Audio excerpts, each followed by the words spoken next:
Okay, welcome to this whiteboard animation course. We're glad to have you here, and we hope that you will learn and you will put what you've learned into practice. Okay, so what is whiteboard animation? Okay, this is a form of video animation whereby you use sketchboard to draw objects, thereby communicating a message to the viewer. Okay, it's a kind of animation whereby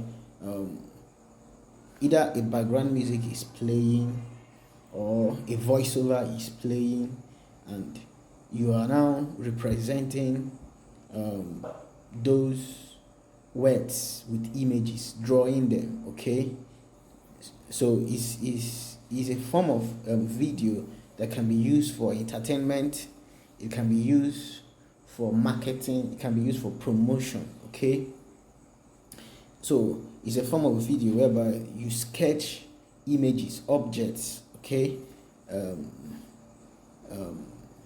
icons representing a message that you want to pass through. Okay, people watch and get captivated, and they see a pencil drawing, a hand drawing, and a voice or a background music playing, and at the end it is passing a message. It is either communicating something to the viewer or selling something to the viewer.